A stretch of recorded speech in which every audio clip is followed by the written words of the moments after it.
मौजूदा महंगाई ने गरीब का जीना अजीरन कर दिया है। इन ख्यालात का इज़हार निज़ाम टीवी से गुफ्तगू करते हुए Ghulam Sarwar Hijveri, chairman all Pakistan cottage and small traders industry ने किया। उन्होंने कहा कि पाकिस्तान अवाम मजबूर हो चुकी है, सियासतदानों ने अपनी अपनी दुकानें चमकाई हुई हैं, पाकिस्तान की इकानमी को तबाह कर दिया। गुलाम सरवर हिजवेरी ने पाक फौज के सिपाह सालार आसिम मुनीर की काविशों को सराहा। उनका मजीद क्या कहना था, आइए आपको भी सुनाते हैं। इन्होंने मुल्क को लूट लिया, जितनी भी हैं इनकी जायदादें इतनी हो चुकी कि इनकी नस्लें भी साथ नस्लें भी जलाती रहे ना, नोट ख़त्म नहीं होगा। एक वक्त वो था कि 23 ख़ानदान थे, पाकिस्तान बना 23 ख़ानदान थे, उसके बाद 100 ख़ानदान हो गया। इस वक्त ज़्यादा से ज़्यादा 500 ख़ानदान है जिनके पास तमाम कंट्रोल है। और हम जब भी कोई तकलीफ़ होती है, अगर ज़लज़ला आता है, अगर फ्लड आते हैं, अगर कोई और मुश्किलात आती हैं, तो हम अपनी पाक फ़ौज की तरफ देखते हैं कि पाक फ़ौज जो है वही हमें आके बचाएगी। और वो बचाती भी है, वो आती भी है। हम लोग सोते हैं, वो जागते हैं, खामखा उनको बदनाम करते हैं। हमें उनको बदनाम नहीं करना चाहिए। वहाँ शोहदा की लाइन है, कोई एक शहीद नहीं है, रोज़ाना होते हैं। लेकिन मैं कोई ये नहीं कि मैं वैसे बात कर रहा हूँ, मैं खुदा को हाज़िर नाज़िर जान के बात कर रहा हूँ कि नफ़रतों की दीवारें अच्छी नहीं होती। और मैं चीफ़ ऑफ स्टाफ साहब से दरख्वास्त करता हूँ कि चीफ़ साहब, आपको ये बोल्ड स्टेप लेना पड़ेगा। वो स्टेप ना लें कि इन जमातों की तरफ आप देखें, आप वो स्टेप लें कि इन्होंने करना क्या है। लूट मार का जो बाज़ार गर्म है, आपके पास अल्लाह तबारक व तआला ने पावर दी है, तो आप ज़रा इनको संभालें और इनको ऐसा संभालें कि मैं आज एक दिन आगे भी मैंने एक दरख्वास्त की थी चीफ साहब से, और आज भी कर रहा हूँ। उस दिन जनरल कयूम साहब थे, जनरल इनाम साहब थे, तो मैंने उनको दरख्वास्त की थी कि चीफ ऑफ स्टाफ साहब से कहें कि अगर मुल्क को संवारना है और ता क़यामत दाम अपना कायम रखना है, तो फिर BM वाला कुलिया ज़रा इस्तेमाल करें। मुल्क का कर्ज़ा भी उतर जाएगा, मुल्क में स्कूल भी बन जाएगी, मुल्क में राहत भी आ जाएगी। ये सिर्फ 5-7% के पास जितना रुपया है, इनसे रुपया लेना है और मुल्क को संवार देना, मुल्क संवर जाएगा। हम इसको मार रहे हैं, हम दाल खाने के काबिल भी नहीं हैं। मैं ईमानदारी से कहता हूँ, ला इलाहा इल्लल्लाह मुहम्मद रसूलुल्लाह। इस वक्त दवाइयाँ हमेशा मैं दिखाता हूँ कि आधी आधी दवाइयाँ खाता हूँ। यार, मैं किसी स्टोर पे चले जाएं, जाकर देखें, इन्होंने सिर्फ अपनी तिजोरियों को भरा है। झूठ इन्होंने छोड़ना नहीं है, इनको सिर्फ पैसा चाहिए, पैसा। इससे बेहतर तो कारोबार ही कोई नहीं कि 1 अरब लगाओ, 100 अरब इकट्ठा कर लो। नाम भी हमारा है भाई, नाम तो इस्लामी जमहूरियत पाकिस्तान है, जो हुजूर पाक सल्लल्लाहु अलैहि वसल्लम ने हमें प्लेट में रख के दिया हुआ है। तुम कौन हो? तुम चला सकते हो मुल्क को? ये सारा लानती तबका 14-15 जमातें इकट्ठी होकर इनके अपने अपने कि हमने लूटना कैसे। आज ही मेरे पास एक खबर आई, कोई इन्होंने पेशावर वालों ने कुछ तकरीबन पता नहीं 5-6 हज़ार मशीन ख़रीदी।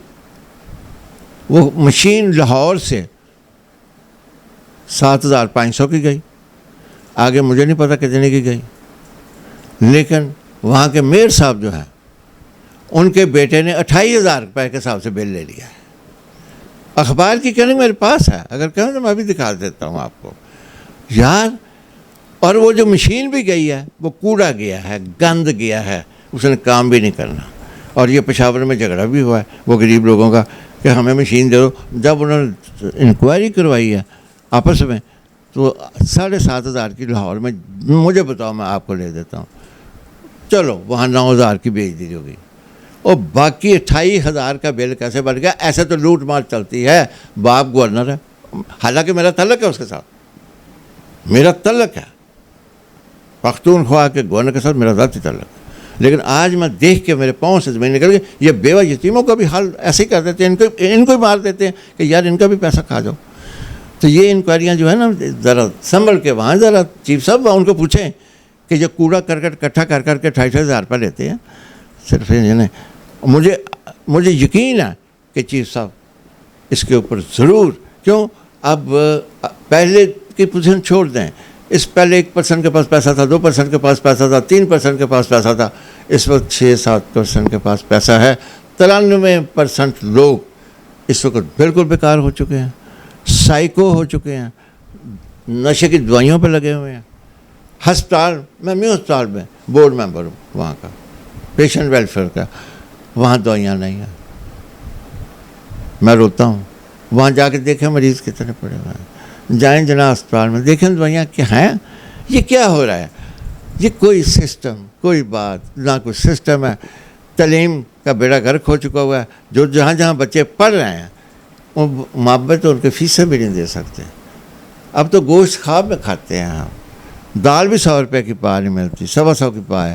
اور مرغی کا گوشت جو مری ہوئی بھی مکس کر کے وہ 600-700 روپے میں دے دیتے ہیں. تو بات یہ کہ ہمیں زندہ رہنے کا موقع دے دیں. ہمیں کوٹھیاں نہیں چاہیے. آپ جہاں پہ بیٹھے ہیں, یہ سن 72 میں میری ماں نے میرے نام لگایا تھا. 4 مرلے جگہ سارے میرے پاس ہے. میں بھی ممبر بورڈ 85 میں رہا ہوں, ممبر بورڈ CM رہا ہوں, میں بھی ممبر بورڈ پرائم منسٹر رہا ہوں. لیکن میرا تو 4 مرلوں کا گھر ہے جو میری ماں نے میرا نام لگایا ہے. مجھے اس پہ رشک ہے. میں یہاں بھی سب دکھا دیں کیمرہ مار کے کہ میں یہیں سے 78 سے لے کے آج تک بیٹھا ہوں. میرے بچوں کے لیے بھی جگہ نہیں ہے کہ وہ میرے بچے ایک جگہ پہ اپنے اپنے کمروں میں بیٹھ جائیں. لیکن ان کو کہا بیٹا صبر کرو, اللہ بہتر کرے گا. تو حالات ہمارے ٹھیک نہیں ہیں. پاکستان کا ایک وزیر اعلیٰ میں نے دیکھا کہ وہ جا رہا ہے اور وہ دیکھ رہا ہے کہ گھر میں وہ ایک عورت جو ہے وہ سامان بیچ رہی ہے. برقع اس نے پہنا ہوا, تو وہ سامان بیچے. تو اس کے پاس اس کو سلام کیا. اس نے کہا کہ ماں جی آج کے بعد آپ سامان نہ بیچنا, ہم آپ کے بیٹے ہیں, یہ سامان بیچ دیں. آپ کو مہینے کا آپ کا جتنا خرچہ یہ اس ماہ کا تو لو, آپ کے گھر پہنچ جایا کرے گا. پھر دینداری کہاں سے لائیں؟ دینداری کہاں؟ یہ دکھاوے کی بات نہیں. ایسے وہ کر رہے ہیں. وہاں ڈالر کتنے کا ہے, یہاں ڈالر کتنے. ان سرمایہ داروں نے ڈالر کا بیڑا گرک کر دیا. ان کا ڈالر دیکھیں کتنے کا, انڈیا میں دیکھیں ڈالر کتنے. تو بات یہ ہے کہ جب کھیت کو یہ مالی نے تو محنت کی ہے, اگر باہر ہی کھانا شروع کر دے گی تو پھر وہ ملک کا بچنا, تو ملک بچانے کے لیے اللہ کا محبوب حضور پاک صلی اللہ علیہ وسلم اور ہم فوج کی طرف دیکھ رہے ہیں کہ براہ کرم یہ مت آپ سوچیں جو سانس لکھے ہوئے ہیں آپ کے وہ بھی آپ کو آنے ہیں, جو میرے لکھے ہیں وہ بھی آنے, لیکن کچھ کر جائیں. ہمیں امید ہے کہ آپ حافظ قرآن ہیں, ہمیں امید ہے کہ آپ بولڈ سٹیپ لینے والے ہیں. تو پھر سٹیپ لیں. ان سے BM والا کلیہ نکال کے یہ کردے کردے ہم آپ کو سلام کرتے ہیں. بہت شکریہ. What does it take to dream, to aspire, to be better every day?